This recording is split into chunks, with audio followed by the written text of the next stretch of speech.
2025년 5월 17일 토요일 새벽 7시 11분이었습니다. 광주에 있는 금호타이어 공장이 거대한 화염에 휩싸였습니다. 무려 77시간 동안이나 활활 타올랐죠. 연간 1600만 개의 타이어를 토해내던 생산 라인의 70%가 한 줌의 재로 변해버린 그야말로 불타는 토요일이었습니다.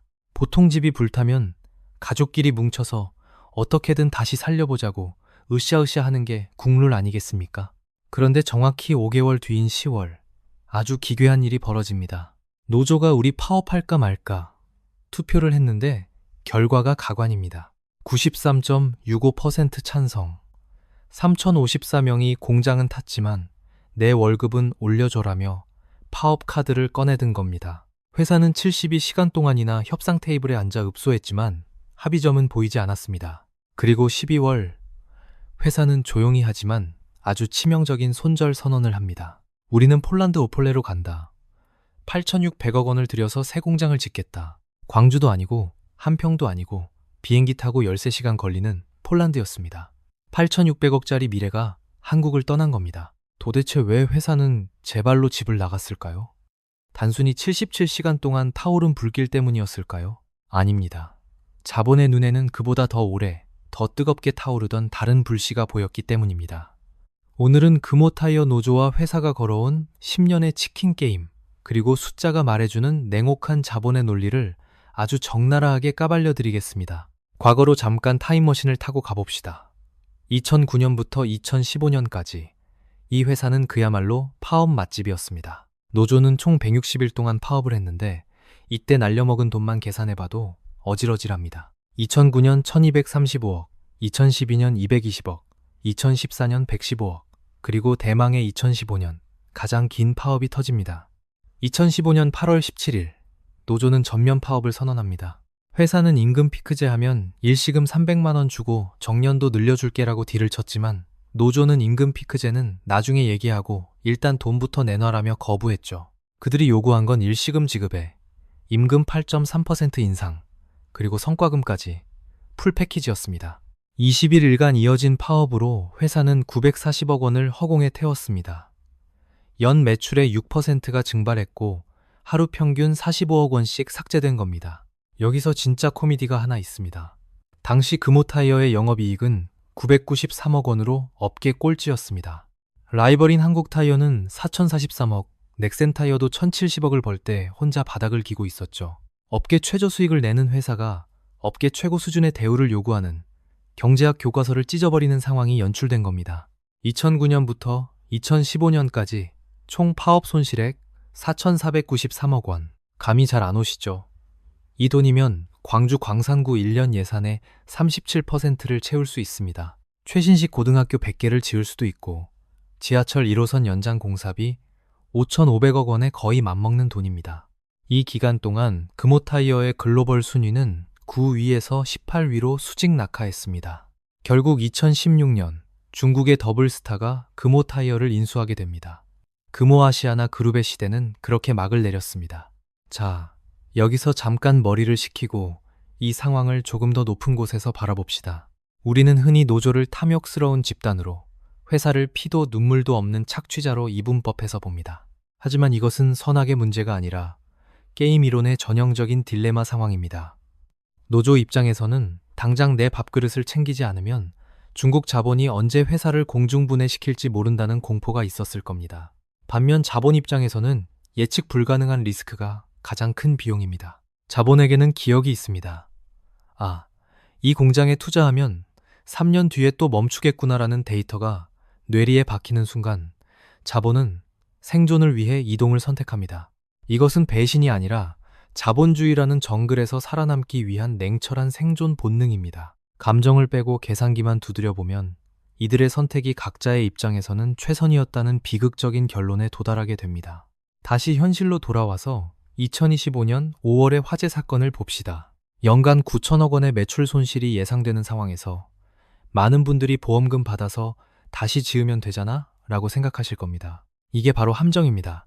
보험금은 복구에만 쓸 수 있는 돈이지 업그레이드나 보너스로 쓸 수 있는 돈이 아닙니다. 재산 손해는 건물 고치는데, 재고 손해는 불탄 타이어 메꾸는데 영업 손실은 모판, 매출 채우는 데 쓰면 끝입니다. 진짜 문제는 돈이 아니라 시간입니다. 공장이 멈춘 6개월 동안 고객들은 가만히 기다려주지 않았습니다. 타이어 업계에는 오이오이 승인이라는 게 있는데 완성차 업체에 납품하려면 까다로운 인증을 받아야 합니다. 이거 한번 끊기면 다시 받는데 2년 걸립니다. 현대차, 기아차가 아이고 불나서 힘드시죠? 저희가 6개월 기다려 드릴게요라고 할까요? 천만의 말씀입니다. 바로 한국타이어나 넥센타이어로 갈아탑니다. 실제로 2025년 11월 현대차가 일부 차종의 타이어를 한국타이어로 바꿨다는 소식이 들려왔습니다. 오이 승인 하나 잃으면 연간 매출 300억 원이 날아갑니다. 이게 바로 돈으로 환산할 수 없는 진짜 비용입니다. 그런데 노조는 이 타이밍에 임금 5% 인상, 상여금 200% 환원, 성과급 지급을 요구하며 협상을 결렬시켰습니다. 노조의 요구사항을 돈으로 환산해 볼까요? 임금 인상 85억, 상여금 340억, 성과급 294억, 도합 719억 원입니다. 회사 입장에서 보면 기가 찰 노릇입니다. 환경 인증, 품질 재인증, 안전설비 업그레이드 비용은 보험금으로 안 나옵니다. 생돈 2천억 원이 추가로 깨질 판인데 노조는 700억을 더 내놓으라고 하고 심지어 통상임금 소송까지 걸었습니다. 이 소송에서 노조가 이기면 1인당 월 100만 원씩 더 줘야 합니다. 회사는 이제 선택의 기로에 섭니다. 옵션 A, 광주 공장 복구, 51년 된 낡은 공장입니다. 2025년에만 불이 6번 났습니다. 이걸 고쳐 쓴다 해도 배관, 전기시설은 그대로라 언제 또 펑 터질지 모릅니다. 게다가 2026년부터는 안전기준이 강화돼서 뜯어 고치는 데만 최소 2천억 원이 더 듭니다. 무엇보다 가장 큰 리스크는 노조입니다. 3년 뒤에 또 파업하면 5년 뒤에 또 소송 걸면 이 불확실성이라는 비용을 계산기에 넣으면 마이너스 표시가 뜹니다. 옵션 B, 한평 신규 건설. 새 공장이라 좋긴 한데 노조가 광주랑 같은 금속노조 소속입니다. 리스크 해지가 안 됩니다. 그리고 대망의 옵션 C, 폴란드 신규 건설. 예상 가동 시점 2028년 8월. 생산 능력 연간 600만 개. 자본의 계산기는 여기서 멈춥니다. 폴란드의 장점은 그야말로 사기 캐릭터 수준입니다. 첫째, 유럽 시장 직접 공략. 전 세계 타이어 시장의 4분의 1을 차지하는 유럽에 바로 꽂아 넣을 수 있습니다. 둘째, 탄소 국경 조정 제도, 즉 시밤 페피. 한국에서 만들어 보내면 탄소세를 내야 하는데 폴란드에서 만들면 면제입니다. 셋째, 가장 중요한 것. 파업 기록이 없는 백지 상태입니다. 그리고 네 번째, 위험 분산입니다. 한국, 베트남, 미국에 이어 유럽까지 포트폴리오를 분산하면 한 곳이 망가져도 회사는 돌아갑니다. 회사는 결국 옵션 C, 폴란드행 티켓을 끊었습니다. 8,600억 원을 들고 떠났습니다. 자, 여기서 다시 한번 줌 아웃 해봅시다. 우리는 이 결정을 두고 회사가 매국노다 혹은 노조가 자업자득이다 라고 싸울 수 있습니다. 하지만 이것은 글로벌 공급망 재편이라는 거대한 파도 속에서 벌어지는 필연적인 사건일지도 모릅니다. 지금 전 세계 제조업은 효율성을 넘어 생존을 위한 재배치를 진행 중입니다. 미국은 자국 우선주의를 내세우고 유럽은 환경 규제로 장벽을 세우고 있습니다. 한국 기업이 한국을 떠나는 건 단순히 노조가 미워서가 아니라 세계 시장에서 살아남기 위해 어쩔 수 없이 선택해야 하는 지정학적 생존 전략일 수도 있다는 겁니다. 물론 그 과정에서 발생하는 고통은 고스란히 지역사회와 노동자의 몫으로 남는다는 것이 이 시스템의 잔인한 점이죠. 그 잔인한 현실을 아주 구체적인 시뮬레이션으로 보여드리겠습니다. 2028년 8월, 폴란드 공장이 쌩쌩 돌아갈 때 광주 공장 노동자들의 운명은 어떻게 될까요? 선택지는 4가지, 모두가 배드엔딩입니다. 첫 번째, 한평으로 출퇴근하기. 광주에서 왕복 2시간, 하루 4시간을 도로 위에 버려야 합니다. 35살 가장인 김 씨를 예로 들어봅시다. 매일 새벽 5시 기상, 밤 9시 귀가. 아이들 얼굴은 주말에나 잠깐 봅니다. 기름값, 톨비, 그리고 무엇보다 아이들과의 추억이라는 기회비용이 매일매일 삭제됩니다. 두 번째, 한평으로 이사가기. 금호타이어 직원들이 몰려오니 한평 전셋값이 2억 5천에서 3억 2천으로 떡상했습니다. 5천만 원 대출 받으면 이자만 월 16만 원. 여기에 맞벌이하던 아내는 일자리를 잃습니다. 한평 같은 소도시에서 월 250만 원짜리 일자리를 구하는 건 하늘의 별 따기니까요. 가구 소득은 3천만 원이 줄고 지출은 늘어납니다. 아이는 전학 가서 친구들과 헤어졌다고 매일 웁니다. 세 번째, 희망퇴직. 45살 박씨, 근속 20년, 퇴직금 1억 5,600만 원 들고 나옵니다. 이 돈으로 뭘 할까요? 치킨집? 카페? 지금 자영업 폐업률이 역대 최고입니다. 1년에 780만 원씩 아껴 써도 20년이면 잔고가 0원이 됩니다. 아이들 대학 등록금은커녕 본인 노후 자금도 없습니다. 기술이라곤 타이어 만드는 것밖에 없는데 이 나이에 누가 받아주겠습니까? 네 번째, 하염없이 기다리기. 대기 발령 상태로 월급 70%만 받으며 좀비처럼 버티는 겁니다. 월 410 받던 사람이 287만 원을 받습니다. 1년이면 1,500만 원, 8년이면 1억 1,800만 원 손해입니다. 그리고 이 비극은 여기서 끝나지 않습니다. 광주에는 금호타이어 협력업체가 무려 872곳이나 있습니다. 부품 납품하던 디데사의 사장님은 직원 12명 중 10명을 잘라야 합니다. 2,200명의 협력업체 직원들이 해고 위기에 몰립니다. 금호타이어 직원과 협력업체 직원을 합치면 약 3,900명, 4인 가족 기준만 5,600명의 밥줄이 끊어집니다. 이들이 안 쓰는 돈, 월 156억 원이 광주 상권에서 증발합니다. 광산구 슈퍼마켓 주인 이 씨는 50년 동안 지켜온 가게 문을 닫아야 합니다. 아파트값은 10% 하락, 광산구 주민들의 자산 3조 원이 공중 분해됩니다. 이것이 바로 나비 효과가 아니라 타이어 효과입니다. 공장 하나가 사라진다는 건 단순히 건물이 없어지는 게 아니라 그 지역의 생태계가 괴사한다는 뜻입니다. 파업 찬성률 93%. 그들은 승리했다고 생각했을 겁니다.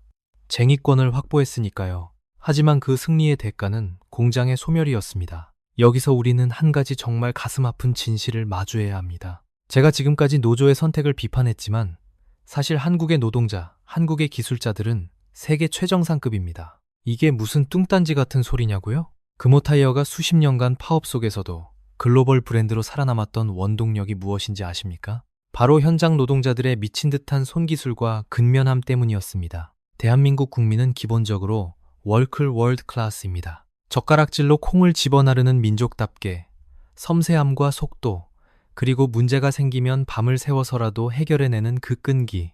이건 전 세계 어디를 가도 찾기 힘든 한국인만의 유전자에 새겨진 치트키입니다. 폴란드에 공장을 짓는다고 해서 끝이 아닙니다. 그 공장 초기에 누가 가서 세팅합니까? 누가 가서 폴란드 직원들 가르치고 불량률 잡습니까? 바로 지금 해고 위기에 놓인 한국의 베테랑 기술자들입니다. 회사는 공장은 옮겨도 이들의 머릿속에 있는 노하우와 손끝에 있는 감각은 버리지 못합니다. 결국 기계를 돌리는 건 사람이고 그 중에서도 한국 사람의 퍼포먼스는 가성비를 논할 수 없는 압도적인 수준이기 때문입니다.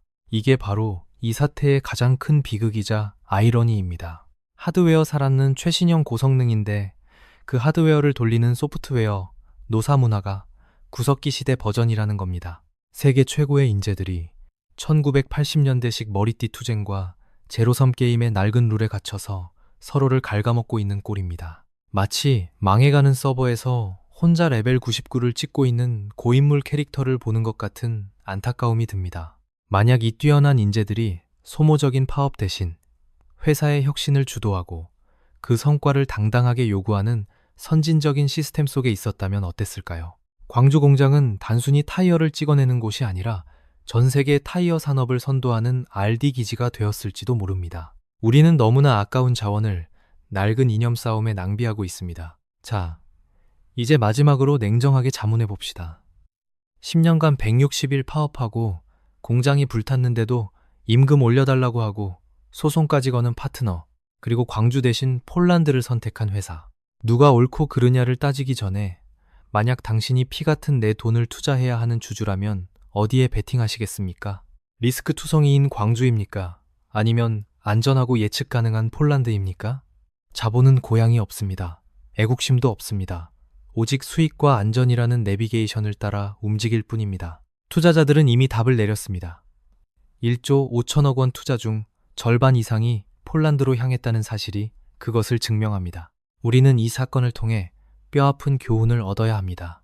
파업은 이겼는데 공장이 사라졌다는 이 아이러니한 문장은 다가올 미래의 대한민국 제조업이 마주할 섬뜩한 묘비명이 될지도 모릅니다. 감정적인 투쟁이 냉혹한 자본의 계산식을 이길 수 없다는 사실, 그리고 황금알을 낳는 거위의 배를 가르면 남는 것은 텅 빈 위장과 싸늘한 주검뿐이라는 사실을 말입니다. 하지만 동시에 기억해야 합니다.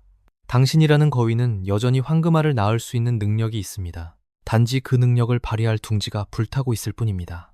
그러니 부디 그 뛰어난 능력을 낡은 시스템을 지키는 데 소모하지 마십시오. 당신의 기술, 당신의 성실함은 더 넓은 세상, 더 합리적인 시장에서 더 큰 가치로 인정받아야 마땅합니다. 당신의 직장은 사라질지 몰라도 당신이라는 브랜드는 살아남아야 하니까요. 당신의 자산과 미래는 과연 안전한 계산식 위에 있습니까?